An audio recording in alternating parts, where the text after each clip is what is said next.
So hi, everyone. Thanks again for joining us for the third time. For those of you who just joined, welcome to our show.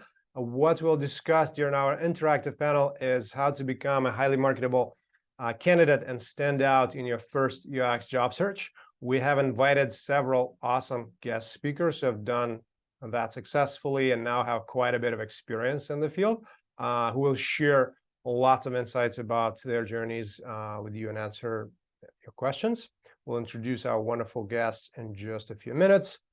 For those joining for the first time, my name is Michael. I'm the founder of a company called BeginX. It is a part-time UX career accelerator based on real mission-driven client projects that helps people who know UX basics transition into the field in one of the most efficient and effective ways and without quitting their jobs. And I don't mean this to brag or anything like that, but just to give you a bit of a background for credibility purposes. We have run many cohorts, helped over 150 people or so get hired into UX roles, and we'll tell you a bit more about our program and also make a special announcement closer to the end of the event. And of course, that part is completely optional for you. All right. So here are some companies that the grads were hired by. So you've basically seen lots of people go through this entire UX career transition. So as I said, let's jump into the most fun part and introduce our awesome guest speakers, and then we'll go move on to the actual interview and the panel. Right. So it's great to have you guys here. Thanks again for joining us. Would you like to briefly introduce yourselves for our audience? Guess I'll go first. Hi, everyone. I'm Matt Robinson. I am currently a UX design manager at Google, specifically on the Google Photos app. Let's go way back. I studied, to keep it brief, but I'll keep it thorough. I studied new media design at the Rochester Institute of Technology. I'm going to be dating myself. When I came out of school, the title of the jobs that we're talking about was web designer. This was before the days of, user experience, product design principles, designing through metrics and data, like all those types of things that are commonplace today. It was a very different world. But currently at Google, Google is my first stop in tech. I was on the brand side the majority of my career. So I was in media entertainment. I was at Disney, Marvel for a while. I was in beauty, L'Oreal, Samsung for a bit, more consumer products, electronics. And so it kind of ran the gamut.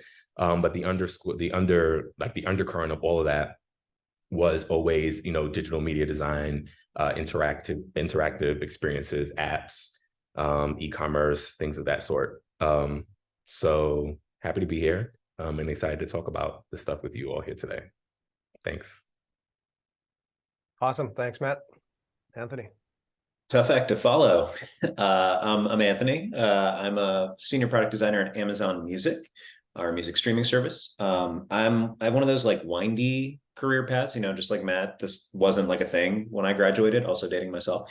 I got a master's in financial economics and went to a law firm. And I realized I didn't like that, either of those things. So I ended up starting my own company, made my own games, sold them to other companies and publishers like Mattel. And then I really got into like digital design, working at Nickelodeon on Blue's Clues and some other properties, making those like interactive.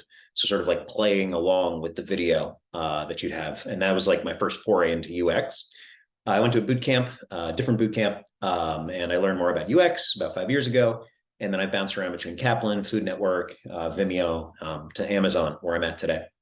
In my spare time, I teach, I tutor, I mentor, write on Medium, and I teach at Pratt Institute here in New York City. And I just launched my very first book. So if anyone's interested in curious looking at that, there's a link that I put in the chat. So lovely to be here. Excellent. Thank you, guys. So I'll facilitate the discussion and might have to interrupt occasionally to ensure that we're on time and have a chance to answer most of the questions. And as you guys have probably seen, there are quite a few. And I'm sure our awesome audience will have many, many more. So we want to give them a chance to ask as many questions as possible and to learn as much as possible. Also, every guest speaker doesn't have to answer like every single question. Just pick the ones you feel you might have the most insight on. And for the audience, again, if you have questions, please use the Q&A tab. This way, you can also upvote others' questions, and we make sure that we address the most popular ones that many people are interested in. And ideally, please also let us know like which guest or who the question is for, if you could. All right, and just again, as a reminder, the Career Transition Roadmap Summary handout will be available to download, so stick around if you would like to get that. Awesome. So to get going, let's just take a step back. And before we jump into skills and competency and everything, let's just answer this most important question quickly. How do you actually know if you should become a UX designer or researcher or UX professional, and what makes a good UX professional?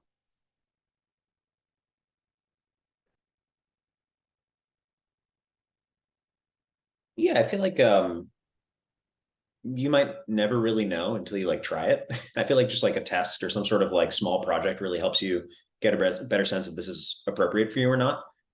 So before I made any decisions around my education, I actually like got a little bit of exposure in the industry. I tried it out a little bit with like some mock projects to get a better sense of like, oh, do I like this? And turns out I do, like enough to make that transition.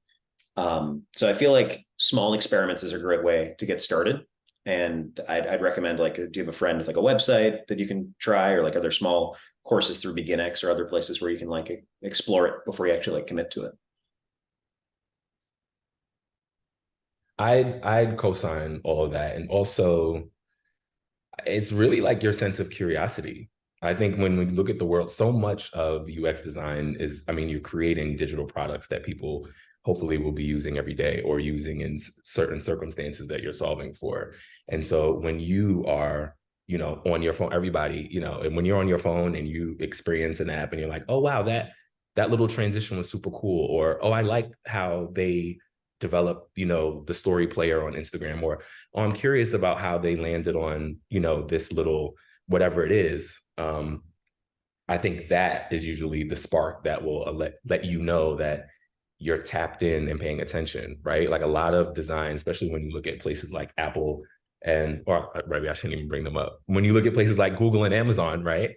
Like they have there's an attention to detail that is like palpable. You can tell. And I think that if you're the average consumer, a lot of the stuff may go unnoticed, right? It's like, oh, this is just how they made it. But whenever you feel a deeper level of kind of like connection to what it is that you're interacting with, it probably shows that you have a little bit of a knack for creating and developing those sorts of things. Yeah, I totally agree with you there. I think curiosity is super important, especially you could also say like as to like why people do the things that they do. So like you're like observing people and like, oh, why do you like use this the way that you specifically use it versus like the way that I would use it?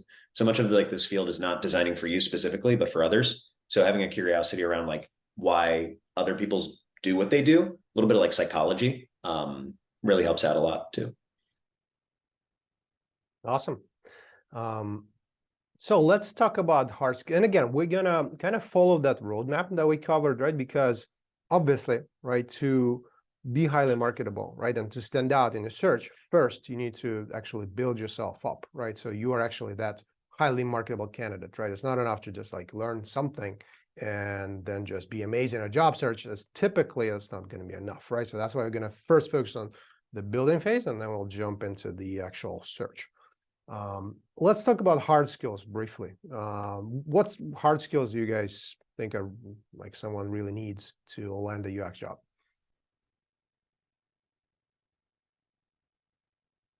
I'll hop in first this time. I would say, actually, Anthony, you mentioned the first one. Like, I think user behavior, before we even get into like software, I think like the user behavior, understanding how people are interacting and what are the paradigms that are kind of current in today's world. And even the ones that are emerging, I think is one of the keys to success, because that will be like the barometer that you use to make sure that the solutions you're coming up with are both innovative and useful and meaningful, helpful, all those things. And of course, just being in the software, Figma, Adobe UXD, whatever your preference, Definitely knowing your way around the software. I also would say probably like more in the nitty gritty, like getting into like user journeys, journey mapping, understanding like what it is that you're actually building. And then also like partnership, and maybe I'm jumping the gun, this could come into another thing, but partnership with like cross-function folks, being able to communicate and understand kind of like, and by cross-function, like product managers, engineers, like you'll be working with them. So like understanding how to kind of like understand the core problem and how to translate that into design solutions are all hard skills I think are pretty necessary. Yeah, I would plus one all of that. To add on that, I'd say writing is like really, really important. That's just like a good skill in like any job, but it might be from Amazon with our strong documentation culture, but the ability to like articulate and defend your decisions, even when you're not there. That happens on the portfolio when you're trying to get the job. It also happens like when you're actually in the job and writing specifications for developers or, you know, creating presentations for who you want to present to and your stakeholders. The visual stuff is like, you know, somewhat a little bit more apparent. Like you need to be able to at least like make these things that you're going to like try to design. So those skills around wireframing, that was especially something that I needed when I got into my first position as a junior. I think those would be the main ones. That presentation skills are also very valuable. Part of like the art of design is like selling. Like you have to sell the vision for what you're trying to create. You have to sell your ideas to your stakeholders, to your developers, to other designers, and being able to create a narrative from the perspective of who you're designing for and weave that into your designs and the user journeys through those is one of the most powerful skills that you can have in this field. Awesome. Yeah, that makes sense. What do you think are the best ways to actually obtain those skills? Practice. I mean, like a lot of this comes down to just like doing the reps, you know? So like, if you want to get better at designing, designing is helpful for doing that, you know, like the daily UI challenge or trying to redesign, you know, a website, or add a feature to something that you like, or even try to like recreate a UI that you see within Figma yourself or whatever tool you like to use. So I think a lot of reps. One of the things that I did to develop my skill set, I actually used to be like a tutor. I would teach children chess by like telling stories. So like I tell stories to like 3-year-olds about how to move pieces, and that really developed like my presentation skills because I had to disseminate information and make it easy enough for a child to understand it and like tell that story to that child. And through a lot of practice and repetition, I was able to do that. So find the ways that allow you to practice the skills that we just identified, and that'll help you develop them. Awesome. Matt, anything you want to add? I think that covers it. Yeah, I think that there's a lot that, I mean, there's going to be courses like this and just other resources that you can have, you know, research and online. But yeah, steeping yourself into the space and practicing is huge. Awesome. So in your opinion, I know lots of people always have this question, and where lots of people are confused while transitioning, while learning UX, while doing this in terms of UX versus UI. In your opinion, can you tell us a bit more? What do you think is the actual difference between UX versus UI? And do you recommend specializing in one or the other?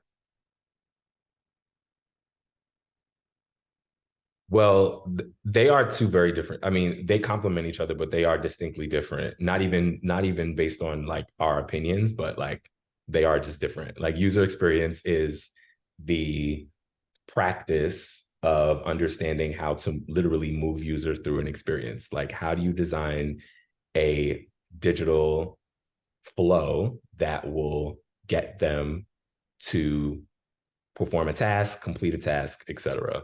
Is experience. And UI, user interface design, is the design and creative, the visual layer that supports the experience that you've defined. I have my own thoughts about specialization, but I want Anthony to go ahead. No, I think you summed it up perfectly, right? Like UX and UI are related yet not the same thing, right? So if you want to think about it from like an example, I had a mentor working for Chipotle, and they were trying to create like a digital product for people who are like online at Chipotle. So what they did is every day they went online at Chipotle to experience what their users would experience like at that time. That has nothing to do with the UI that they were trying to design, which was like the app that they were making. It was about them immersing themselves within the experience of the people they were trying to design for, and that's UX. One of my favorite quotes around UX is like, it's like more than just like what's on the screen. It's how someone like interacts with it outside of it and off it as well. So like, it's like the whole experience is the user's experience, not just the buttons you design and the screens that you make for that, which is more representative of the UI. Awesome. Yeah, it makes sense. And Matt, I think you wanted to add something after Anthony answered. Oh yeah, the specialization piece. It's funny, like I kind of feel like you should have both. Like I think that specializing, if you're going to specialize in one, then UX, I would say, is the one. I think that any really good UI designer fully understands UX through and through. Like going to the days where like you're handed a skeleton wireframe and you make it pretty by like adding the colors and stuff and the shadows, like those days are over. For the most part, they are. And in terms of like giving yourself an edge professionally, like when you're going out to places, like I think you want to be able to show a fundamental understanding and ability to execute on both. Yeah, I would plus one that. I don't know if I work with any UI designers anymore. Like it's like UX and UI. It's like product design. It's more like holistic than that. And when you're learning in such a large field, I think you're doing yourself a disservice if you try to specialize in a certain area. It's much better to like get yourself exposed to different things, and you might find like, oh, I love research. I just love knowing like what it is that people do. It's not so much that I love like making those pictures, those wireframes, those screens. Like I'd much rather care about like the behavior of someone and like getting to the root behavior of that. Within this field, we have a concept of like T-shaped design, like the letter T, like an uppercase T, where you generalize across a lot of different verticals within UX, UI, research, design, whatever. But then you specialize as you continue your career, and that's like the stem of the T. You go very deep in like a specific vertical within this field. So for someone trying to get into the industry, I recommend like working on this part, a little bit of everything, more like a tapas approach, and then like specialize in what it is that you love about this. Yeah, definitely. And yeah, kind of the whole reason I ask about this, right, is I feel like there's too much distinction being made. We just like looking at like the overall UX umbrella, right? And that's like the bigger thing. And the UI being just one of the later phases of the process, kind of, right? Because there's so much confusion, so many different roles, and no clear standards, like what exactly, like there's so many different types of roles. So initially, it basically makes sense to just learn the whole process, right? Even I would say, like, if you're trying to get into research, right, still understanding the design side of things is very helpful initially.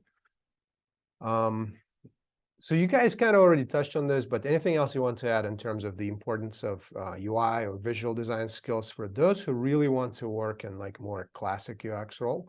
Let's say maybe research or information architecture or UX in general.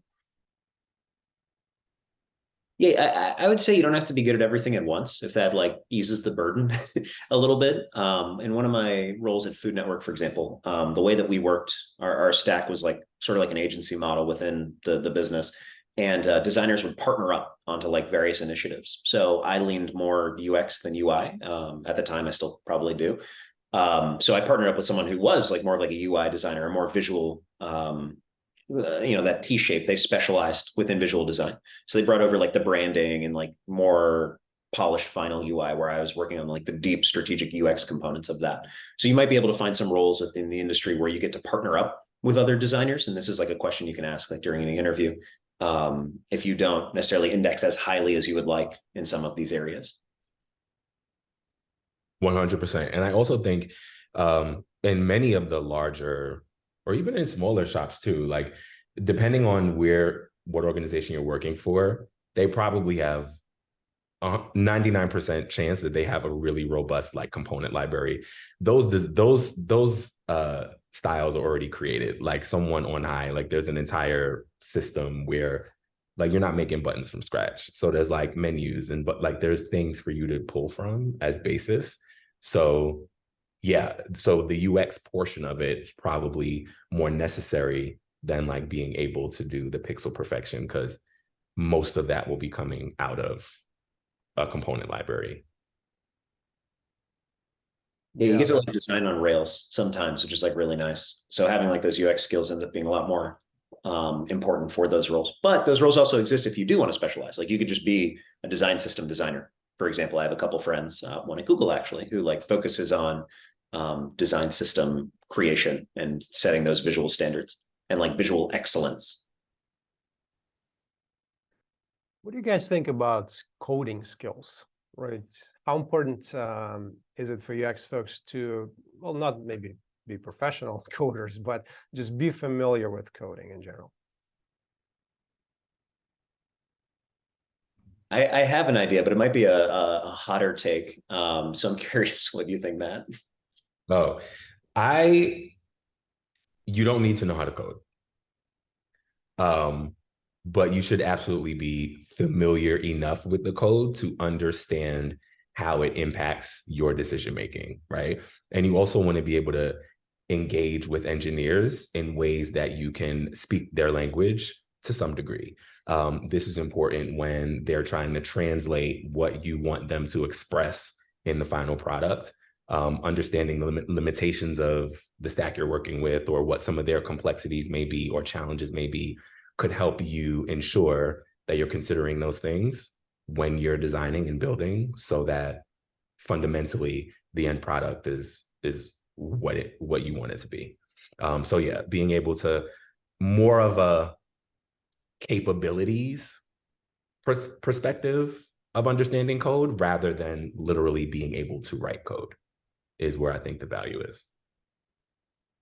Yeah, I guess my take's not that hot then.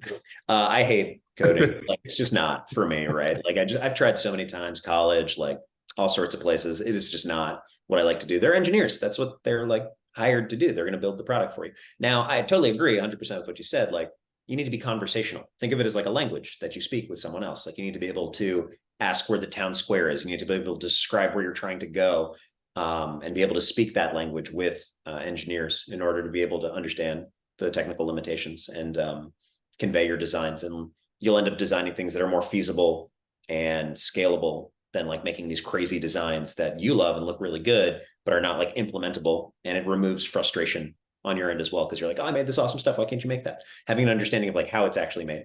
You wouldn't try to like make a crazy table if like you understand carpentry and like the crazy geometries of that. You try to make something that works within that system. And understanding those systems is important as a designer. Awesome. Yeah, makes sense. And we had thumbs up on both viewpoints and answers. So, but I think you guys ultimately agree that it's just important to kind of that was relief in that thumbs up. It was like a whew, thank God. That's what that was. All right, so I know you guys also touched on some soft skills while talking about hard skills, but let's come back and maybe explore soft skills in a little bit more detail. So what do you think, like which soft skills are most crucial in your opinion, and why? Yeah, I think the storytelling one's really important. Storytelling, presenting, writing. I think those three would probably be one of the ones that I hold most highly. So much of design is like the art of selling. I think there's like a book about that too. Mike Montero, I don't remember who wrote it, but someone talked about like the art of selling. And it's just so important. Like you need to be able to convince that and convince someone else of like your opinion. The way that I frame it is that I like positioning myself as like a lawyer and a consultant. That's kind of how I like position my framework when I think about my soft skills. I'm a lawyer in that I'm gathering evidence and trying to like make a case and presenting that case from like a legal perspective by gathering like what my users said, what happens in the industry, what we can like do from a technical perspective. And then as a consultant, I present all these options and I say, okay, based upon it, everything that I've shown you, like this is my recommendation. What do you all think? And I try to like encourage and establish discussion based on these different perspectives. So I'd offer that mentality for people trying to think about like their soft skills when trying to get a UX job. A plus one, and I think just an additional note in the idea of selling is when you're selling, knowing your audience and like knowing what message you need to convey to like bring that forth, right? So we're talking about speaking to engineers. It's going to be about feasibility. How are we making this scalable? How are we figuring out, considering latency and load time? All that stuff is going to be like, get them revving. When you're in a leadership conversation, it's probably going to be like, are we investing in the right place? Why does this make sense to do right now? What's in it for the business, right? Like when we talk about understanding your why, I think that there's a huge user behavior piece. These are user pain points. Here's what this product is going to help our users do. And then there's also here's what doing this is going to do for the business.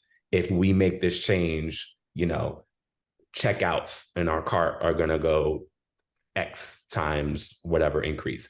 Being able to have those conversations, understanding what people fundamentally are moved by and what you're trying to sell them on, and making sure that those points are incorporated into your story in meaningful ways is very, very important.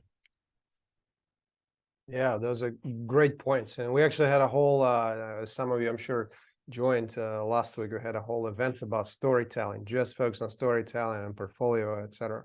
And also just to maybe add to that, some other crucial skills that we identified, right, is obviously presentation, right, team collaboration, right? So if you look at almost any job description, you always see huge emphasis on presenting, team collaboration and working with other UX professionals or developers, right? So that's basically the whole reason that we do everything in our program in a team setting, right? Is to just give that type of experience, right? Because it's often crucial. Anything else you guys want to add in terms of how to actually obtain these soft skills? Like how do you, because it's a little more difficult, right? With that technical skills, with hard skills, okay, here's a quick training, here is a Udemy class, here is a YouTube video, blah, blah, blah. How about softer skills? How do you go about that? You'd be surprised. There are YouTube videos on soft skills.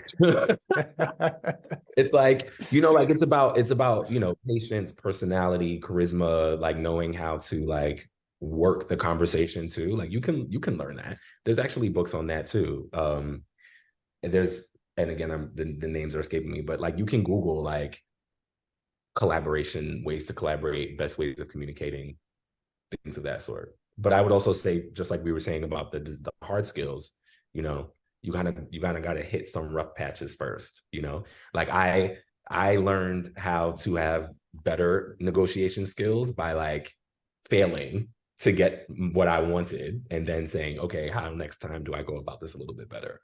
So also like, don't be afraid to like make a few mistakes too, and, learn from them. Just remember not to just watch those videos and read the books, but actually go out and get a ton of practice. Because I think that's the mistake a lot of people make. It's just like, oh, let me just consume a bunch of content, but the hardest part is the actual implementation of that. Yeah, failure is a great teacher. So when I was trying to like do user interviews, like the first time I learned that, I ended up like just trying to like relate to the person I was speaking to, and I was trying to like make it about me, and I didn't really like listen to them, never asked why. Like there was like a lot of like failures that I learned. I'd like leave the interview, I'd be like, oh, I learned nothing. Great, awesome. Like, why did I have this conversation? So like by practicing that and giving yourself the permission to fail, especially because like you're learning in this new space that you've like never tried before. Like you wouldn't expect to be like a master chef trying a recipe for the first time, right? So not only like watch this stuff, I totally agree, go do it, but give yourself the permission to like not be good at it and celebrate those small wins within you as you like continue to get better at that. Yeah, I mean, it makes a lot of sense. And I see a lot of not just thumbs up, but actual hearts flying. So it's okay. Also, I see quite a few questions coming in, which is amazing. Just one thing, remember to upvote the questions, all right? So if you read through others' questions, take a look, and then to make this even more interactive, we'll start taking some audience questions along the way as well. So just remember to use that thumbs up button to upvote the questions that you love the most. Let's talk briefly about professional experience. So how do you break into UX without experience? Yeah, I would say you have experience. I think like part of when I went through my boot camp, I discounted like years of professional experience that I thought were irrelevant because I didn't know how to like make wireframes, for example. Like I thought that's what it all was. But I had gone through some career coaching and just by like interviewing and being on the job itself, like I learned that there's just so much that you carry over. Like your past is part of your future. When I went through my boot camp, we had a yoga instructor who ended up at Equinox. We had an art therapist who ended up at a wellness startup. An animator who ended up at a children's animation like UX project. Like the past of what you have done gets you to your future. I was a writer when I was writing at the law firm, for example, making these economic reports. I now write competitive analysis reports at Amazon, and I've done that at other places. You have so many skills that like you're not necessarily aware of that are skills, and all of your skills like matter in UX because it's such a encapsulating profession. You just need to know how to do so many different types of things where you can get really good at doing different types of things, and it matters for where you take your career.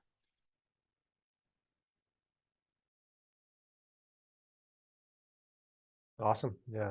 Matt.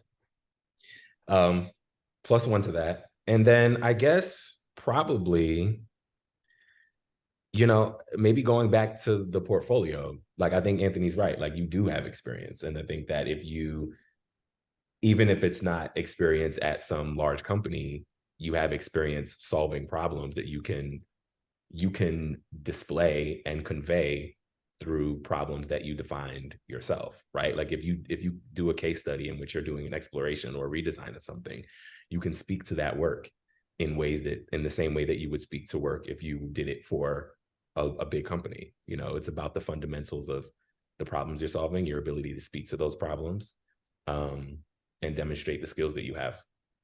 And I think the name that's on it is a little bit besides the point sometimes. Yeah, those are.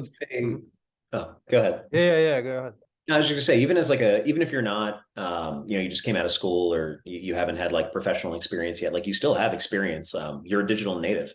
You use phones and websites and apps and services all the time, and you have experience in like the interaction patterns of like what an experience is good or like why it like made you feel a certain way. So you have like a lot more experience than you might think, even if you've never worked before. Yeah, these are great points. I think you guys are touching on something like very important, especially like transferable skills, and basically pulling out those different skills and experiences from the stuff that you did before, right? And kind of positioning those skills. Okay, I have a few years of presentation experience, or maybe you did some other type of research. So yeah, that's definitely very important. I see Rachel has a question here, which is directly related to experience part. And because I also like, even though transferable skills are huge and crucial, a lot of employers will still have that real experience checkbox, right? So it's like, oh, have you done it in a professional setting? And that's actually like the whole reason we do what we do, right? Is to kind of hack that process and give you guys that experience.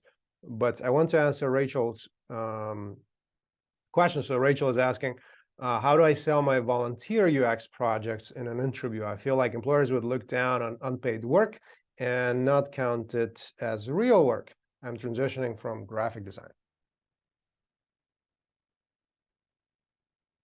This is an interesting one, and it's probably a little bit trying to figure out how to word. Why do they need to know whether it was paid or unpaid? I think is the bigger question. Like, I don't think don't present it as you know what I mean? Like you have to, and this goes back to the selling, right?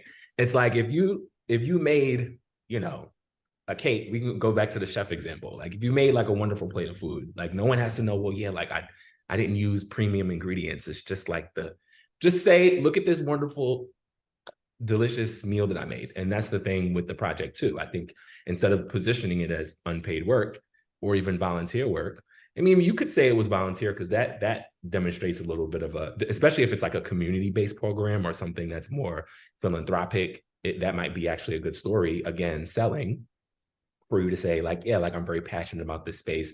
You know, I dedicated some extra time to help this cause that I really love. Like that's a good thing to do as well.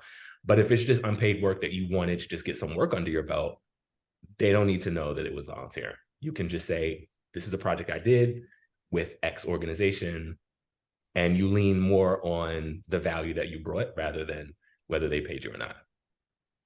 I think that's like a very, very good point, Matt and Anthony. I just wanted to add to that quickly a bit before you jump in, before we move on to the next point, right? Volunteer projects are awesome, right? And honestly, I feel like this is one of the best ways to actually become much more marketable, right? Is to, if you can, ideally with the team, ideally have some kind of mentors and have structure and basically do that to build that experience. And again, I think that's a great point, not position it as like volunteer first, right? Just have that experience, have that client. And then if once you're into interviews, right, if they ask specifically, you don't have to lie about it, right? But don't like market it as, oh, that was a volunteer project, probably. Just market it as a project with a real organization, a real company. And I think it's definitely much more useful than hypothetical projects. Yeah, I'm just gonna plus one all that. You do not have to say how much you were paid by doing the work that you did. If we like look at like the statistics of this project, it is a real world project with a real world client where you worked with a team to develop a solution that was implemented with real developers and real stakeholders. Walk away. You don't have to say anything else, and don't lie if like they ask you, but you know, divulge like put your best foot forward. Like it's an interview is kind of like a date, right? Like you wouldn't like go through all like your baggage on like your first date with someone, right? Like this is the same way. Awesome. Yeah, that's these are great points. I think you summarized it really nicely, like all these like key attributes of an effective case study, effective project, right? So team, stakeholders, real company, and you can do all that on your own, right? It's essentially it just takes a lot of initiative. Any additional ideas you guys have in terms of building that real work experience? Because if you look at this job description, even entry-level ones, you'll still see, oh, 1-2 years of real work experience required, even for entry-level jobs. Any other tips you guys have in terms of what someone can do? Yeah, I think friends and family is huge. You know, like there, you probably know someone that needs a website, and you can make that. You might not be doing all of the UI yourself necessarily. Like if it's like a Squarespace, like you could learn Webflow and like do that for them. I found that like sometimes smaller local businesses really need help as well, especially like in the food space. They don't necessarily like think about like their website or digital solution, and you can come in as like a patron of that restaurant, for example, and be like, hey, do you mind if I like do this project for you? Like it's not going to cost you anything. You don't even necessarily have to use it, but I'd love to work with you to understand like your wants and needs. And you can make that whatever you want. You know, they're just expecting a website, but like any of these like volunteer projects, you're the expert and you can sell or at least offer any and all of your services from like research to ideation to implementing that solution, even if you'd like to. Sometimes you have to get a little creative with finding like some real world projects and clients to work with. And it builds a lot of creative confidence for yourself as well, just like getting out into the field and doing it. And Anthony, by the way, just a quick follow-up to that. When you were transitioning, did you try to volunteer or do any of such project? Could you tell a little more about that? Yeah, so at the boot camp that I went to, I actually did have like a capstone that was working with like a real world business trying to like design something for them. And I did a little bit of like work after that. I developed a relationship with them and did a little bit more work after the fact. And that's something you can do. And I've seen at boot camps as well. Like once you're done with BeginX or whatever program you choose, you can establish a relationship with your capstone. And from there, like get more work from that, you know, like you're like, you know, this boot camp creates a relationship for you and you can foster that relationship as much as you'd like to. Matt, do you want to add anything in terms of ways for building that real experience of like volunteering or anything else, or any other tips? No, I think we covered pretty well like the how to build the experience, but I also would say like don't over index on not having the experience either. Like that, and that seems like a testament to like we're talking about selling, but even selling to yourself, like remind yourself that I'm gonna apply anyway, right? Like I've got my portfolio. I want to do this. I'm gonna put it in. I've when I was a junior design, like my second year out of school, I would apply to like art director roles. Like, what difference is it? Like, you know what I mean? Just like it's fine. Like, you know, like if you don't get it, then you don't. But I think, you know, you want to be in front of as many people as possible. And, you know, let the work speak for itself. Even if you don't, if some things may say 1 to 2 years, 3 to 5 years, but any good hiring manager will absolutely tell you that if a portfolio came across their desk that was solid, and in the in-person interview, they rocked it and they fit what you needed for the team, and the description said 3 to 5, but they only had 1 to 2, they're still hiring the person. Like, it's fine. You know what I mean? Like, it's about put your best foot forward, show the work, do the work, be able to speak to the work. And I think some of the nuances of like literal job description stuff is probably less of an issue than you may think it is. I would totally agree with that. It's not up to you to determine if you're right for the job. It's up to the people who know the needs that they're trying to fill to determine that. So you might not think you're 100% fit. Some of these job descriptions are even written in a way where you're not necessarily supposed to be 100% fit. When we think about like going to the next level at Amazon, like, to go from like a junior to senior designer, for example, or what have you, we don't even have to fill all the qualifications 100%. It's more about showing the promise and potential of that. The point of hiring you is to grow you into that role. If I hired you at 100%, where am I supposed to take you as a hiring manager? So you should allow for a little bit of room and never talk yourself out of applying to a job. Yeah, that's an awesome point, and love all the hearts flying. So let's have some love from the audience. Matt, do you want to add anything, like in your case, when you were starting? I know you mentioned you were starting quite some time ago and you were in web design at first. Do you want to go back, like when you actually were making that? Was that switch gradual for you? Or was it like something, oh, you were a web designer, now you're UX designers, then you had to do something in between? Talk a little bit more about that. Sure. And just for clarity, I don't know if it was quite some time ago. It was some time ago, but not. Okay. Maybe if it was me, it was I'm quite kidding. some time ago. He's like, you're a dinosaur. Tell us about the history of UX. What was it like back then? No, but seriously, so yes, web design world, and mind you, this was the iPhone was new, like the idea of like smartphones and apps, and even apps, what we know of them today was like, it was the very beginning. So like web design, motion graphics, Flash, microsites, like that was the world. And I would say, and maybe it's a little bit luxurious looking at it in retrospect, but like I learned like on the job, right? Like as the industry was changing, the teams around me were changing, and the needs of the businesses were changing. And so I kind of acclimated to what was happening in the culture based on the systems that were in place at the places that I worked. And I think that when I stayed somewhere for enough time, I was able to kind of like exist amongst the transition. And so I knew, like, even if I started somewhere as like senior designer, right?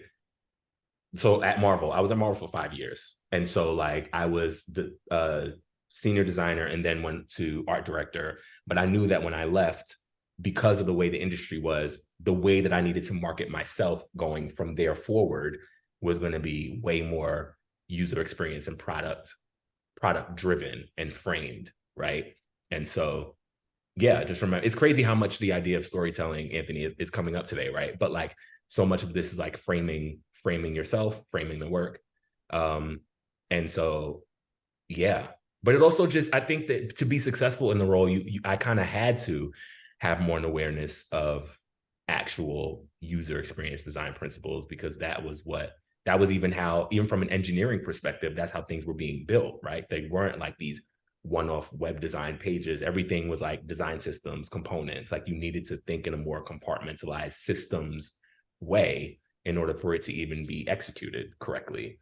And so that's kind of how I made my biggest transition. And then another thing, speaking of the hard skills, and this is probably the one that maybe we're in a state where the standards will remain the same, since we're kind of like very marinated in what UX is today. But then we were designing in Photoshop, right? Like I'd have like a PSD of like the web page, right? And you would kind of like hand it to them, they would slice it and do all that.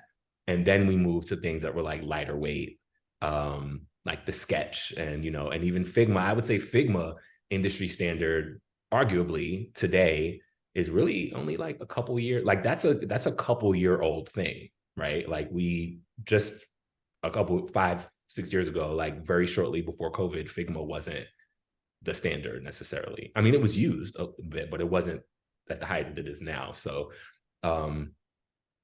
paying attention to the landscape, understanding how things are being built, and then tapping into the systems and programs that will allow you to like move in that space. I think, not that this is about that, but an example, this conversation isn't about this, but an example of what this may mean is paying attention to everything that's happening with AI right now, right? And everything that's happening with things like, even like Webflow. The question about coding, do I need to code? There are so many, like the capacity for what you're going to be able to do just with prompts is like, you absolutely don't need to know how to code. Like everything will be fine. And so that's another thing too. When you're thinking about where you are now and where you want to go, it is absolutely fundamental to pay attention to where the industry is moving and how the industry is moving, and tailoring the way you present yourself according to what's on the bleeding edge, right? Like if I were to have a resume today that still said web designer, like in quotes, like it'd be, you know what I mean? It's like, what is that even? And so you need to make sure that you stay on top of those things. Yeah, those are awesome points. Thank you, Matt. And also, since everyone's talking about storytelling, so at some point we'll have that recording available. It will be on our site. And also talking about that, since lots of people ask about volunteer projects and case studies and experience, right? We actually have a whole video also of a similar event specifically about experience and strong portfolio and strong case studies. So maybe Mika can find and post the link. So if you guys want, you can take a look. We might also do another similar event in the near future as well. So I see more and more questions coming up here. So I see Amara was asking about portfolios. So we'll jump into portfolios in just a second, Amara. So just hold on a bit. And I also want to touch briefly about case studies. So in your opinion, how many case studies does one need to land a UX role? Any additional tips on that, on the actual number of case studies? Yeah, I've heard like one is enough. If it's like a really strong case study, you might have a different perspective, Matt, as like a hiring manager. But that's what I've heard. I've found that it's best to have as many as possible because like you can use like different ones and different job applications. If you're trying to get into Amazon, maybe, or Amazon Music, maybe like an entertainment one's more important than AWS, which would be more like infrastructure oriented. But I'd say like one is like a bare minimum, and like 3 is a really good number to aim for. Yeah, I would agree with that.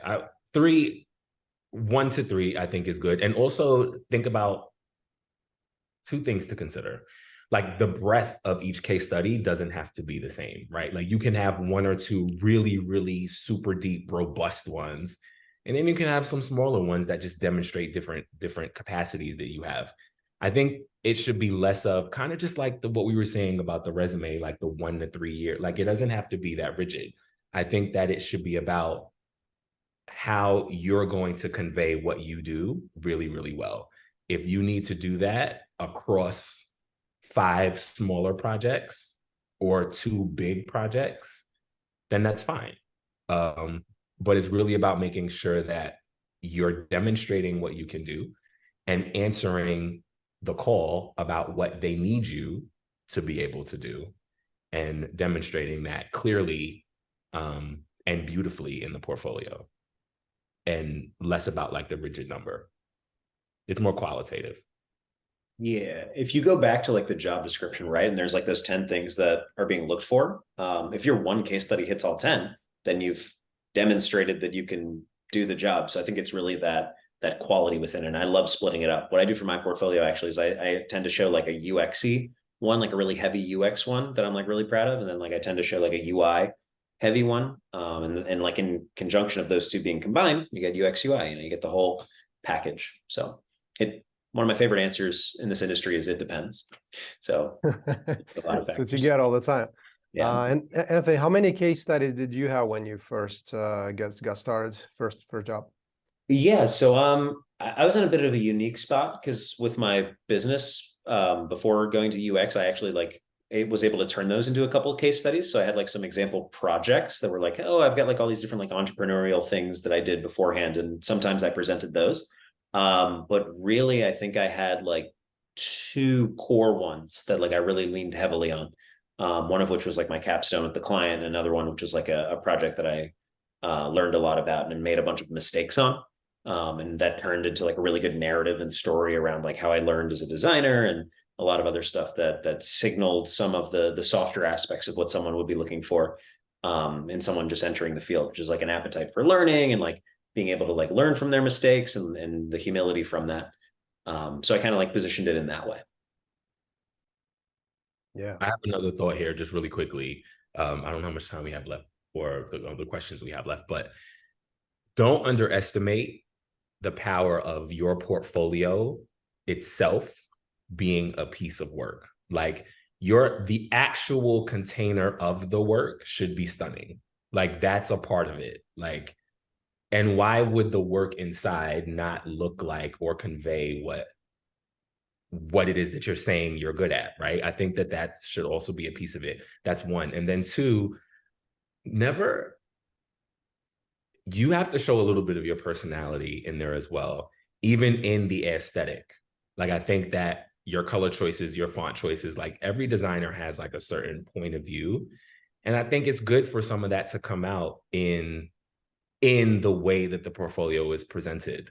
And maybe even in some of the case studies. Anthony, you made a good point about like Amazon Music. Like I think it's cool to be like, I have some like media entertainment interest, or I play an instrument, or I record, or something like that. Like you can bring a little bit of that flair, not necessarily in the portfolio, but you can speak about it.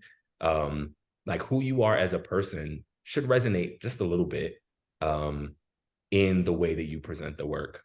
And hopefully in the way that the work itself looks and feels too. If that helps. Your portfolio is a UX project, and you should treat it like one. Yeah. It's probably one of the most challenging projects based on what we've seen for lots of people. So it's and also based on lots of research and asking lots of people. So usually kind of everyone converges on 3 is like being the magic number. And of course, if you have like, let's say if you worked at a company and did a lot of work, right? And so in that case, probably just 1 is enough, right? If it's like a really big and long one. Otherwise you probably need 3. But there are some exceptions. Like we even had some folks, even some grads who actually got offers with just 1, but that's typically an exception, not the norm, right? So I would aim for more, especially now because the market has been a little bit more challenging. I have a funny story there. A grad from my program actually got one with no case studies. Like she just like forgot to send her portfolio. And and the hiring manager liked her that much. It was like a close race between her and another person. Yeah, I don't know how that happened, but she just like got the job without the portfolio. So no portfolio, just don't worry about the portfolio. That's an exception, not a rule. All right. Okay, so Amara was asking about portfolio, and my next question is about portfolio as well. So I think that's going to kind of coincide. So what Amara was asking, what makes the portfolio effective and attention grabbing for hiring managers? And yeah, and I'll just add another follow-up question later. You're a hiring manager. What do you like Yeah, to I was say? gonna say, like, really, I think this should be a really good mix of, because again, like if I'm clicking in, like when that loads, like captivate me in just a couple seconds, the same way that you would for a website that you're designing. Like I need to know why I'm here, what I'm supposed to be looking at, and also you should be pointing me. If you have a lot of case studies, you need to point me to the ones that you feel are the most important. Um, if you put me on a landing page with 30 thumbnails, like I'm not going through all of those. So like you need to like condense it down or demonstrate some hierarchy, drive me to the ones. Also, categorization, like if there's something that is particularly, like if this is like a motion project or an iconography project or e-commerce or, you know, an app for whatever, like kind of give me some detail and framing so that I can kind of drill into the things that I'm particularly looking for from my role. Yeah, I think that should be enough. And then I already said it, like make it beautiful. Also, and this is probably nitpicky, but if you do have a digital resume, like it'd be great if it matched. Like if you have a little logo and color scheme, make it be, because this again, like you're supposed to be expressing your understanding of branding and marketing and design. And so your own personal presentation should be an extension of that understanding. Stuff like that. Yeah, I think I would agree with all of that. What I like to do is inject a lot of personality in my portfolio. So like when you land on my page, it's like, hey, this is who I am, this is where I work, this is what I like. I enjoy like just leading with that and then taking people like through a narrative by like scrolling that page and ending at some projects. Putting my best project first and my second best project second. I would highly recommend doing that. And yeah, trying to like make things match. You can also brand like your individual case studies, for example. So like if you worked on a certain project, like maybe the color scheme of that project is like the color for that page, for example. You can do stuff like that to like bring forth that branding and show that you're like thinking about that. Yeah, those are great points. I think you guys answered. I had a similar question here as well. So Amara, thank you. This was an awesome question. Anything else you guys want to add specifically about what do employers look for in UX candidates, especially those who are just starting out? Like, how do you position yourself as an attractive candidate to employers? Like, if you were to condense it to like the top 3 things, maybe imagine you're hiring someone, right? What makes someone a highly attractive junior candidate?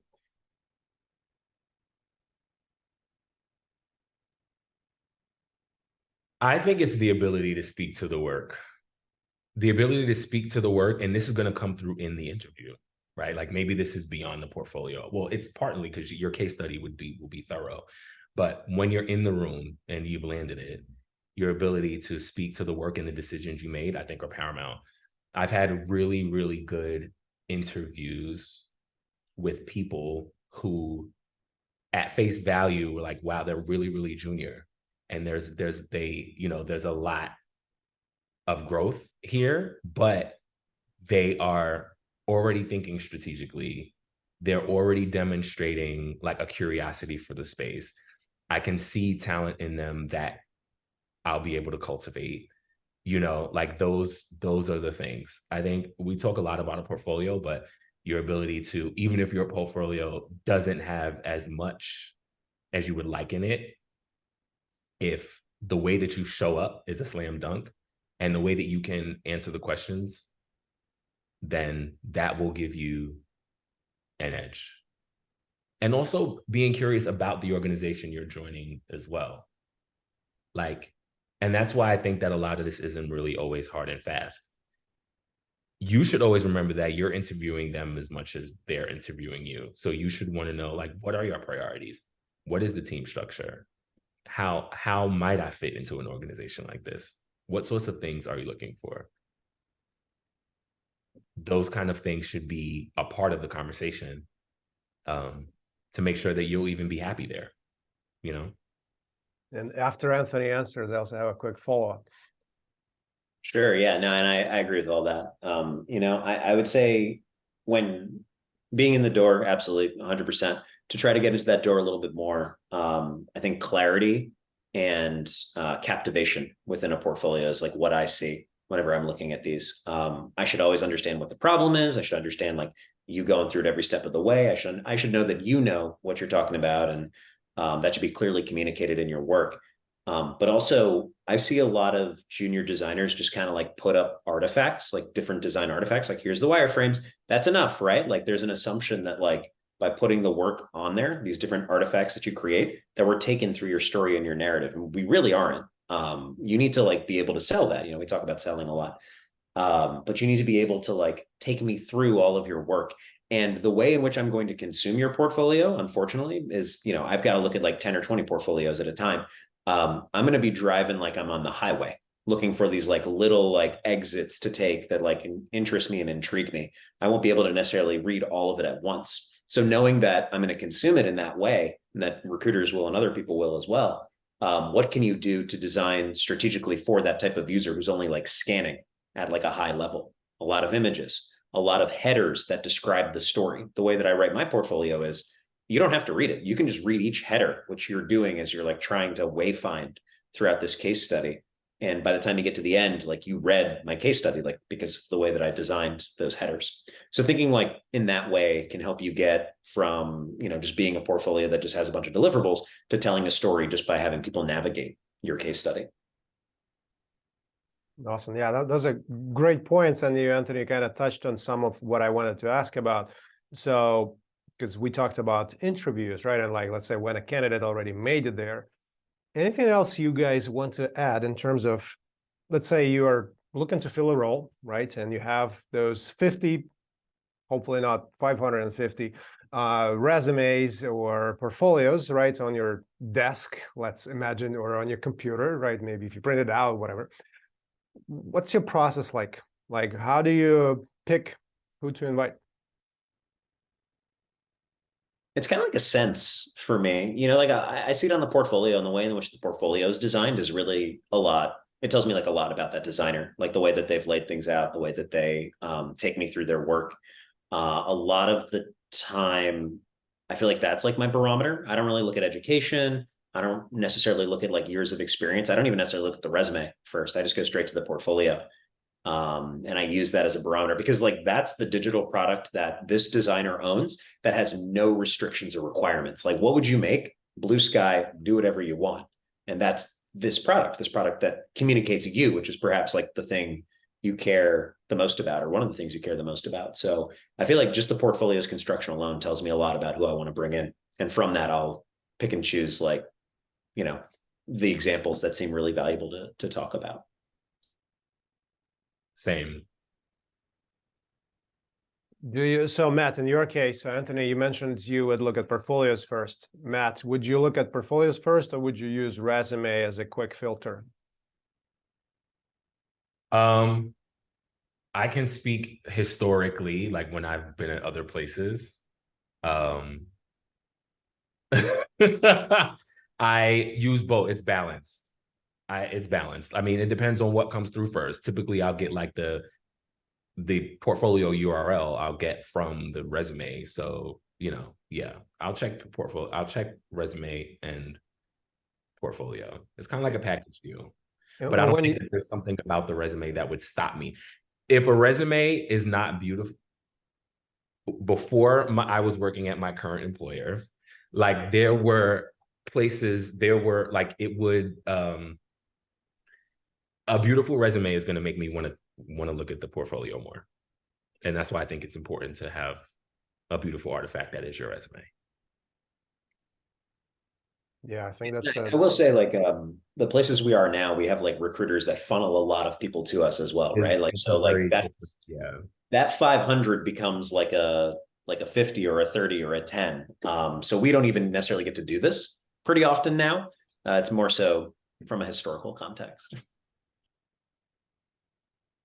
Yeah, I think those are great points you guys made. And I think Matt, what you emphasized about resume, it's very important. I think that's what a lot of people miss, is they focus on portfolio, and of course, portfolio is usually some way more important, but resume should kind of showcase that, at least it should be clear and clean and nicely organized, right? So there should be that design skill showing there, right? So it's because otherwise they may never look at your portfolio at all, especially with recruiters, right? So it's and I know so Srinidhi is asking about resumes as well. So let's do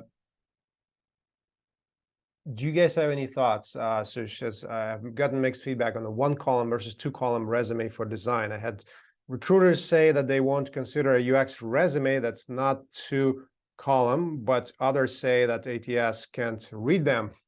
Do you have any feedback on resume on this point, and on resume, anything else on resume design? There's like no one size fits all necessarily. Like, you can customize your resume per job, and you should. In the past, I've had resumes that are like for presentation value. Like, if I'm handing it to someone, if I'm not submitting it through ATS, my current resume is like a 1-pager, because I just like want to submit it to ATS. So like, it kind of just like depends. That comes back again. But like, if like a human's gonna like look at it, then yeah, you should like style it and do whatever. But if you're just trying to like get through ATS, like, you can have a different resume for that you apply, and then ATS eats it and it's in their system. Makes sense. I've not heard about this dilemma with the 1 versus 2-column, so I can't speak very much to it. But I do see what type do you see the most? I see 2-column a lot. I do see a lot of 2-column. Right. If that helps. But I think that I do see a question there. A beautiful resume. Sorry, not to skip, but we're talking about a beautiful resume is, wait, can you elaborate on what you define as a beautiful resume? This goes back to like fundamental design principles, I would say. Hierarchy, typography, contrast, good use of color, not too many fonts, like have like a header font, bullets are clean, things like that. This is just very, very, very fundamental, like, typesetting. And then also it should have a layer of your own personal design taste on top of it. Yeah, and if you're like struggling for examples, there's like plenty that you can insert. One of my favorite resources is Best Folios. Really good for looking at portfolios, websites, resumes. Just try not to get like too much like FOMO or like, imposter syndrome when you look at these and you're like, oh, I can't do that. Like, just keep that in mind. But there's plenty of resources out there and templates that you can use. Yeah, right. And that's, thank you. I was going to say, like, don't think you have to make it from scratch. Like, there are ways that you can just pop it in, but just have it be clean. Yeah, those are great points.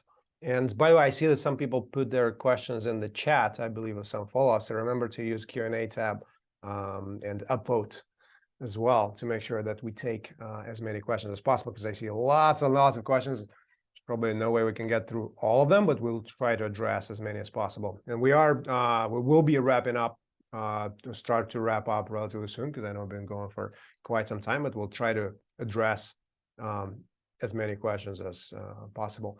Any LinkedIn tips that you guys have for our audience? Yeah, I think update your stuff constantly. I think like you go higher in LinkedIn's algorithm, like the more you update like your profile, for example, even if it's just like a small change, and recruiters see you more. If you're sharing and posting content on LinkedIn, you're also more discoverable. So like, the more you use it, the more you become discoverable, the more you get to show that you're like passionate about the space, which goes a long way also when interviewing. I think also, like, sometimes people call the job UX designer and sometimes they call it product designer. So in your searches, keep that in mind. And you can even find a way to put both of those into like your title, or at least like what you're interested in or transitioning into. So like just keep that in mind, that like not everyone uses the same names for stuff, which as a student is incredibly frustrating. But it's just a dynamic of the industry. You know, at Amazon it's called UX designer, at Facebook it's called Meta, it's called product designer.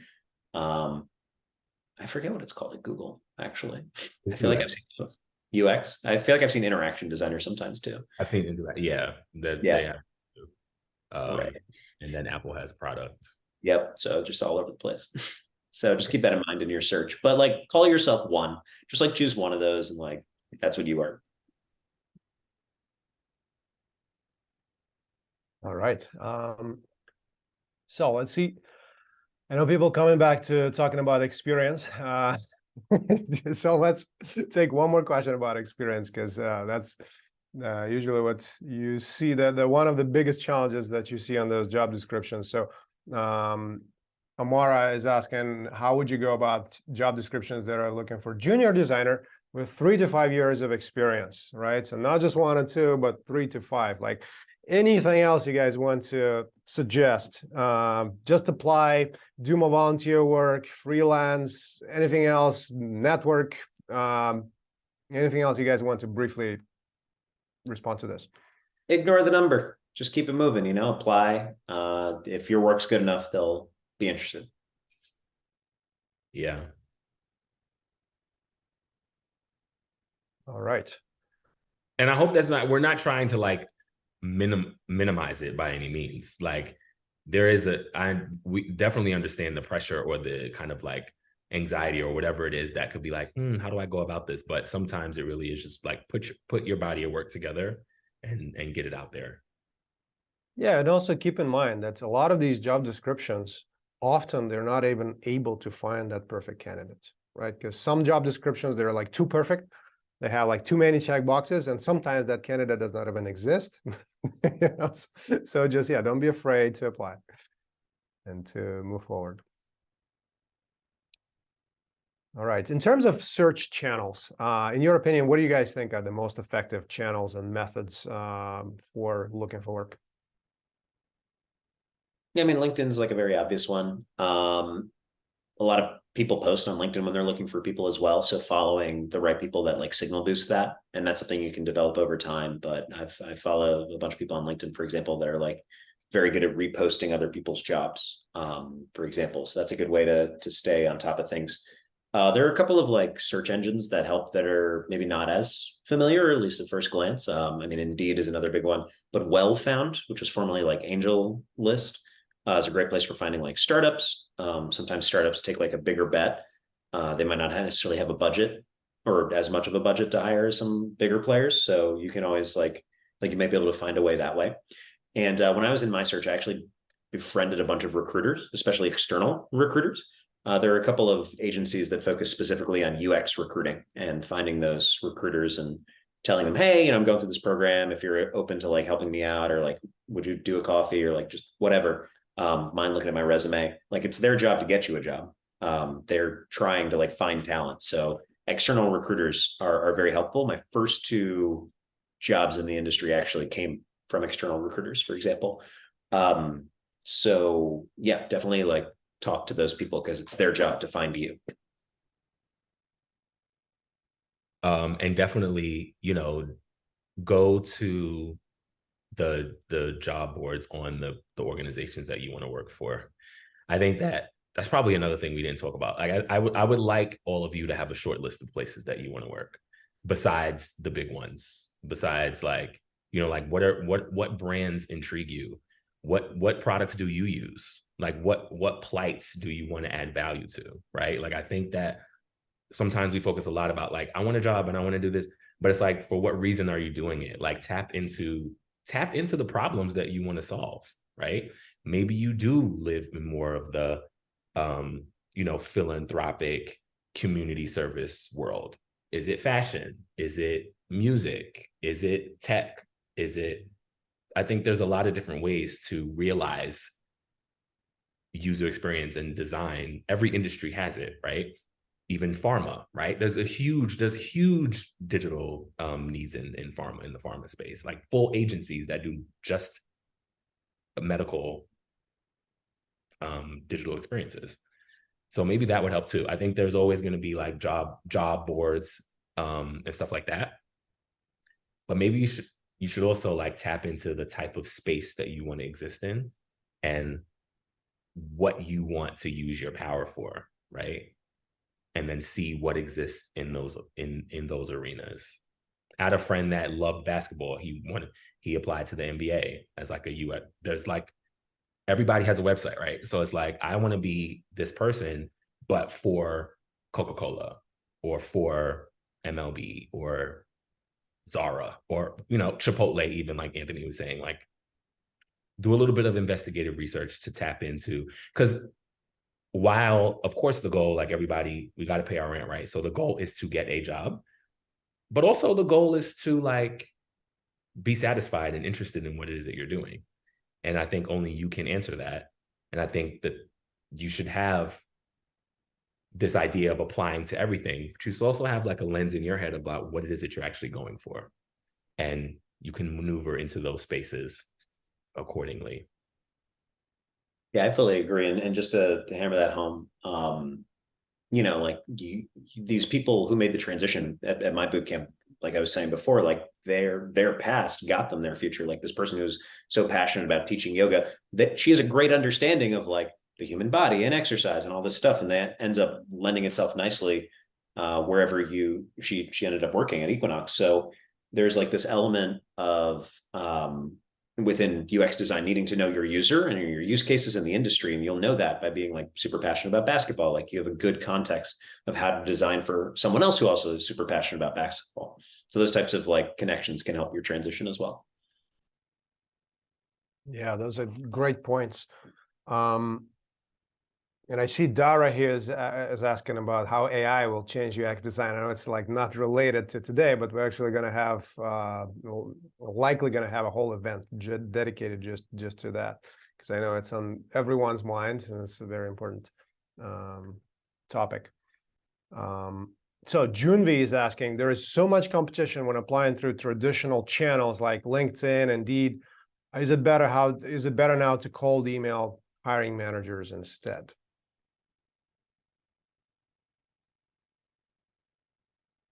It depends. You gonna go?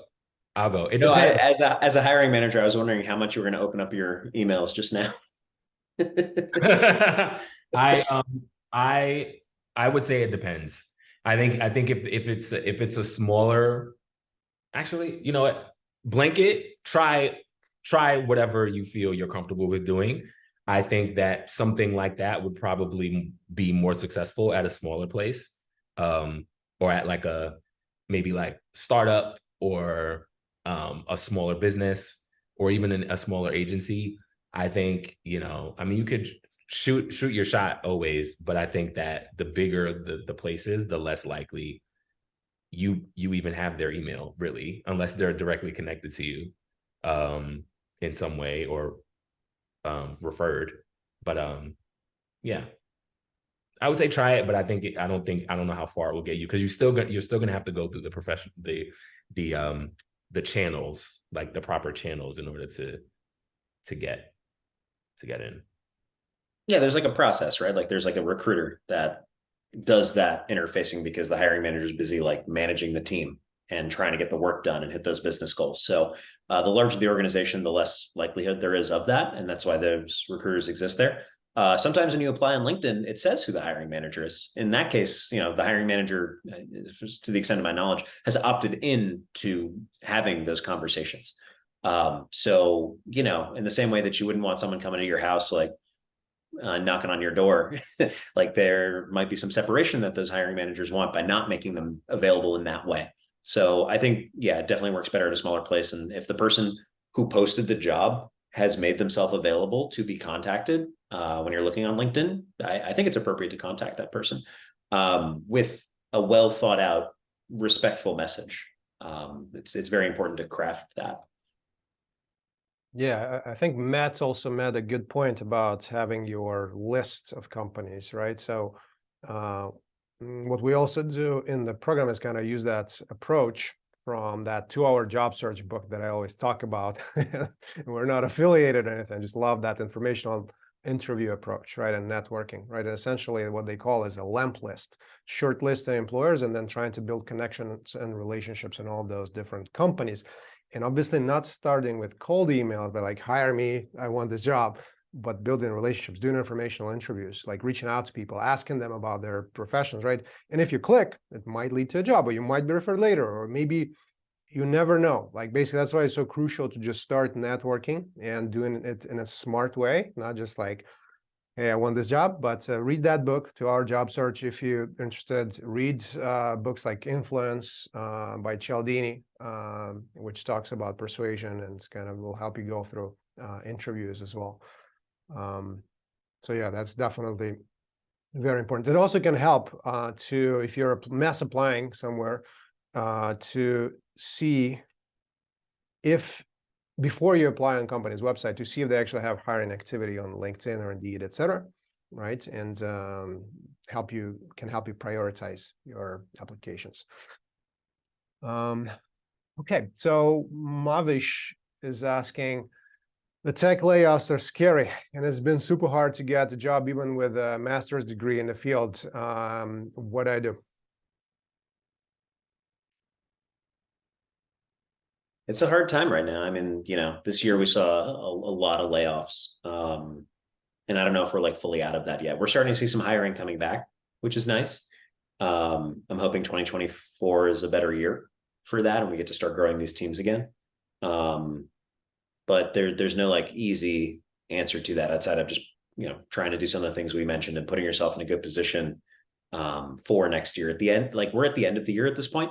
So it's a little bit less likely that you'll like hit a roll in the next like 2 to 3 months. A lot of stuff slows down. That gives you the time and space to like really focus on a 2024 application spree, and like burning yourself out now, trying to like really hit that ideal outcome might not be as advantageous as just like taking the time to make sure your materials are tight, you're rested, your mental game's strong, and you're ready to hit January really hard, where I'm hoping we see like a much bigger return. Yeah. Yeah.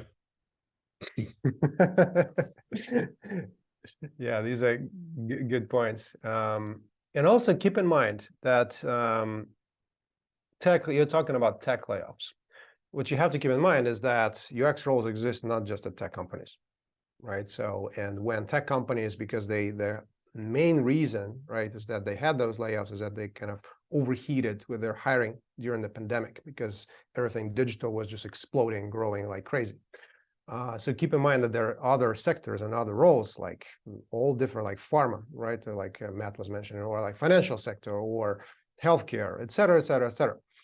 And a lot of those sectors are still doing pretty well, right? So it's, and there are agencies and there are startups and there are services companies, right? So don't get too fixated. There are tech and IT departments in almost all types of companies, right? So just don't get fixated specifically on tech companies, and don't try to get that first job to be your ideal job at the most prestige tech companies. The goal is just to get the foot in the door. So don't be too picky. Just get some role. Yeah. So just and with that pickiness, I just want to add to that. Like once you're in the industry, it is so good. Like there are so many senior roles. Like everyone wants senior. Like that is like a very highly coveted position for an individual contributor. So like getting in is, and once you can get past that barrier, there's just a lot of room for growth and opportunity within that. Just got to make it in. Yeah, it's a great point. And so we do have a couple of minutes only, so we'll be wrapping up in a second. So I want to take just a couple more questions, then I can tell you more about the program we're offering, and then kind of wrap things up. So I see Amara is asking another. Amara seems like very good at asking questions. Lots of upvotes on all your questions. Great job. Is it okay to present your case studies from your portfolio, or you have to have a presentation deck ready? Yeah, I think reading from, go ahead, Matt. Oh, go ahead. No. Yeah, I found that like reading from your website isn't as engaging as like a curated presentation. So like have your website and like that's your like digital presence that someone can read. But then like there's almost like this like secret reveal where you're like, oh, this was made just for you in this specific moment. Let's like talk about it. And the layout of information in a presentation where you're talking is very different than like an article, a case study someone reads online. It requires less words. It requires animation and motion that like talks about your project and video and whatever have you. So I think you should definitely have like two separate things. One's for like people to like get to know you a little bit and like get interested in you, and then that presentation really knocks it home. Agreed. I would take the bit of time to make a presentation. And it doesn't have to be super jazzy. I mean, it should convey the stuff that's on your portfolio, even if it, like, I remember I did just a flattened, like a PDF, like it wasn't even any animation. It was just clean slides that I was able to speak to and take someone through a story. So yeah, I'd recommend it as well. Awesome. All right, so we have a kind of more general question from Julie, who is asking, can you speak to the state of the UX industry currently? So I know this could be like a whole summit for a week, but if you were to sum the summit in a minute, what would you say? And feel free to talk about AI as well, since that question was asked too.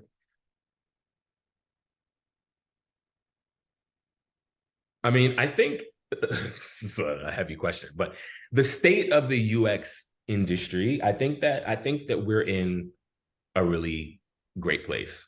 I think that it's seated in everything. Everything that we interact with on a daily basis has the discipline of user experience baked into it. Like someone had to think about it. And it's incredibly important. And also, it's very, very steeped in even what common, like the general public understands the need for it, right? Like it's something that has changed the way we interact with each other and interact with the world. And so I think it's super hot. It's great that all of you are interested in it. And I think that don't underestimate how many different nooks and crannies it's in, and you can dig into any of those.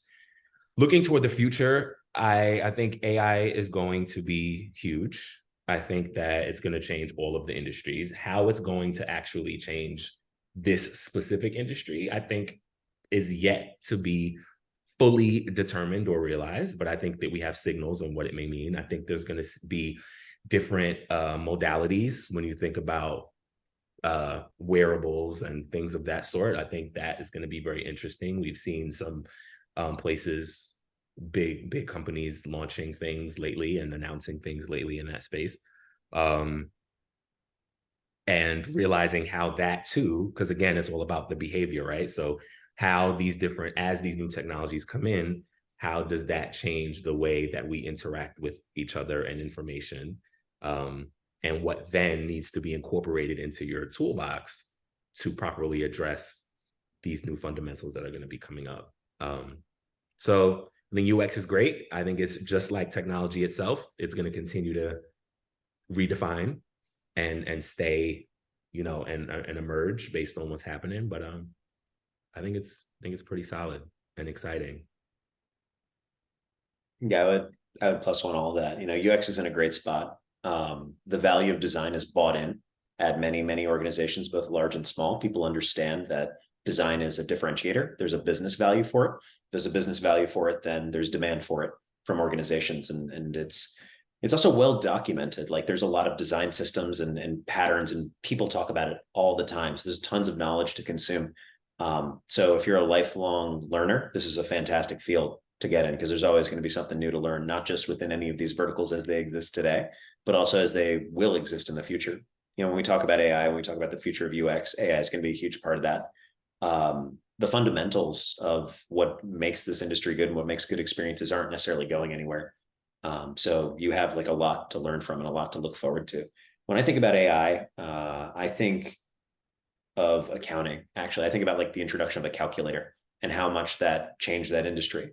But at the same time, we still need accountants. We still need people to like punch those numbers into the calculator. and get results from that. And that's how I view prompt generation. That's how I view like generative art. There's needs to be a human element to choosing the specific things that go into and come out of these systems so that you can still craft those user experiences. There might be less of us. The roles might change a little bit. You know, you might do a little less visual, or you might do a little less copy or something like that. But I don't think the job's going anywhere. We still need that human element to design experiences for humans. Awesome. Yeah, those are great answers, great points. So here's what I want to ask our audience, right? Do you feel there is anything that hasn't been covered yet? I know we try to be very thorough in all of our events in our show, basically. Anything else that you feel like was not really covered in terms of how you can stand out and how you can be that highly marketable candidate in your first UX job search? So feel free to use the chat or Q&A to just let us know quickly, and we can take maybe one more question, and then we'll be wrapping up and go from there. So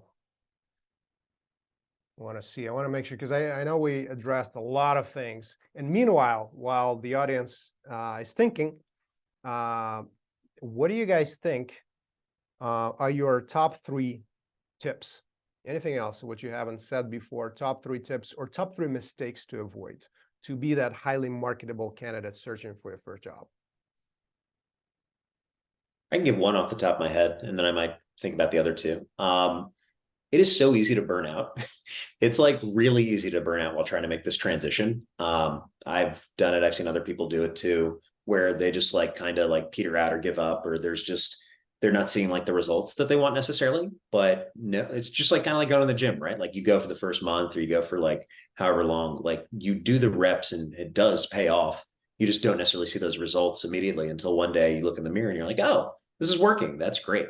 So do whatever you can to establish your mental game, not just like the beauty and quality of your deliverables, but establishing the networks that allow you to lean on others, to talk with other designers, to talk with other people in the industry. Do whatever it is you have to keep up the work. It's a marathon. It's not a sprint. Awesome. Thank you, Anthony. Matt. Could you repeat the question again? Sorry. Your top 3 tips or top 3 mistakes to avoid for someone to be that highly marketable candidate and stand out in their first UX job search. I think we ran over quite a few tips. Probably things to avoid would be probably like not being sincere. Like, I think there should be a certain level of sincerity in how connected you are to the work, how connected you are and passionate about the things that you're designing, have designed, want to design. You never stop learning. And so I think, and we mentioned very early at the beginning, like never stop being curious.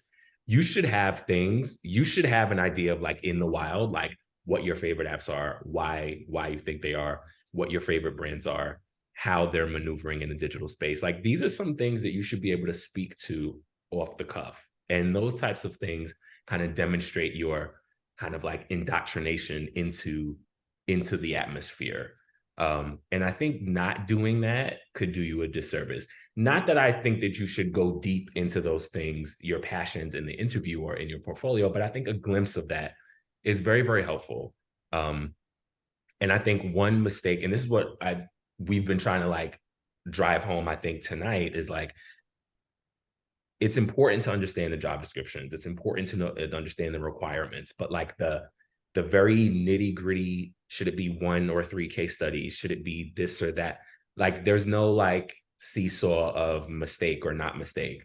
But I think if there is going to be a mistake, it's about making it too much about those granular things and not enough about the work and how you contribute to the work and how passionate and connected you are to the work. And by the work, it's the hard skills and the soft skills and the culture, right? It's like the moving and shaking of the world. You should be pretty tapped into.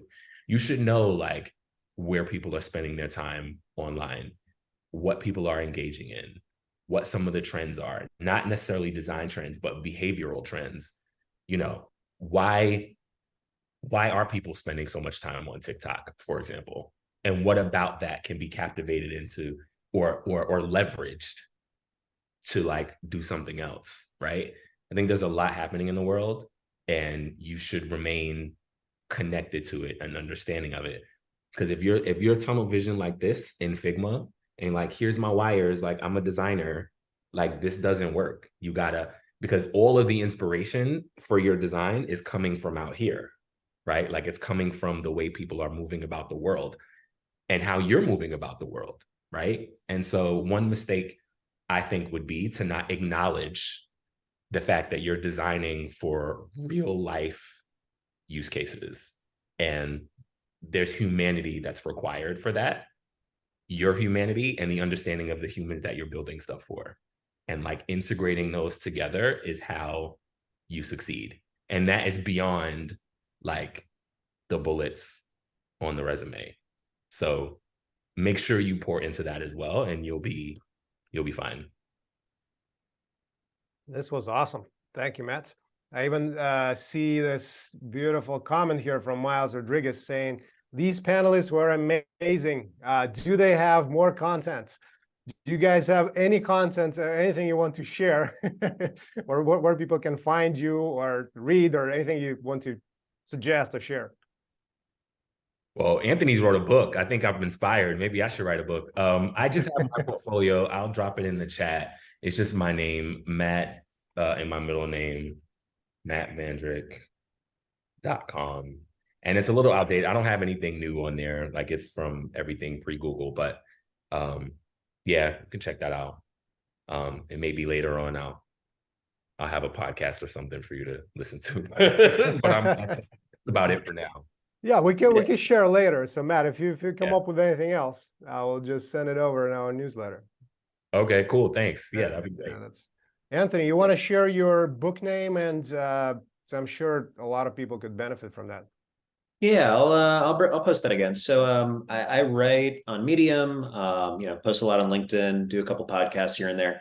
I have a book that just came out last month that's called The Art and Science of UX Design. The link that I just posted in the chat takes you to the publisher's website, Pearson, and there's a code that gives like 35% off if like you want to consume that. It's also on Amazon if you'd like. But it's a book that's like designed to get you like case studies and like teach you like end-to-end design, like design thinking, through examples from my real world.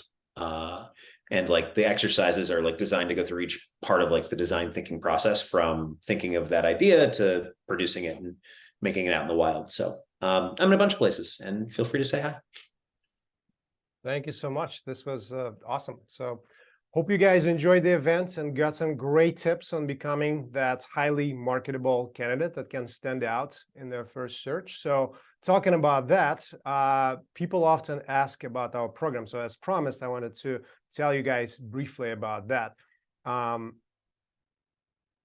So let me tell you quickly a little bit about the actual accelerator, right? So since this may be a great opportunity for some of you to not just build a very strong real client portfolio and real work experience, but also get that crucial career prep to master UX job search and interviewing, so you can actually land that first time UX role, right? So who the program is best for? It's best fit for people who know UX basics or come from a design, research, creative, tech, or related background, and look to transition into UX in one of the most effective and efficient ways, and without quitting their current jobs. We are pretty selective and look for motivated and committed team players. So what's BeginX specifically? It's a part-time UX career accelerator with real mission-driven client projects designed to help people transition into the field without quitting their jobs. We ran multiple cohorts, have helped over 150 people or so transition into UX by now. Alumni of the program have been hired by companies like SiriusXM, Coach, ABC News, Meta, JP Morgan, Google, many others. So recently, we have also been ranked by SwitchUp as one of the best UX programs. The advisors and mentors are also UX practitioners from companies like Google, IDEO, Amex, Economist, and many others. What you gain after completing the program is you build not just hard skills, but the crucial softer skills and real experience with a robust portfolio, expand your professional network, and get ready to land that first job. In fact, our grads have done so well that we now offer a money-back guarantee. You either land the UX role or you get your tuition back plus an extra $300 on top of that. So you get some lunch money too. So if it sounds like you may be a good candidate, you can learn more on beginnings.com. The next start date is October 25th, and our cohorts are quite small and fill up quickly. So the next one is filling up. So if it's a fit you think, please act soon. Also, anyone who attended this event will be eligible for a $400 tuition credit if accepted. To claim that credit, what you need to do is by this Friday. So by tomorrow, just go to the website. You'll see the link in the chat and just request a free, no commitment career transition consultation. Where you can get program info or just apply. And by the way, these consultations are designed to be not just some quick program pitch, right? But actually provide you an opportunity to learn about the UX career transition, learn about the best practices and pitfalls to avoid, get guidance and personalized advice on your particular situation, and ask questions about your own UX career switch and how the program can help, and see if you may be a good fit for the program. All right, so we frequently also run different types of events, so we'll keep you updated about the upcoming events and share resources via our newsletter that is usually sent every few weeks or so. Thank you so much for joining us tonight, and thank you to our wonderful guest speakers for taking their time. We really appreciate it to join us and provide all the valuable insights. It was a huge pleasure to have you here. Thanks for hosting. Yeah, this was great. Yeah, thank you so much, guys. Pleasure to have you here.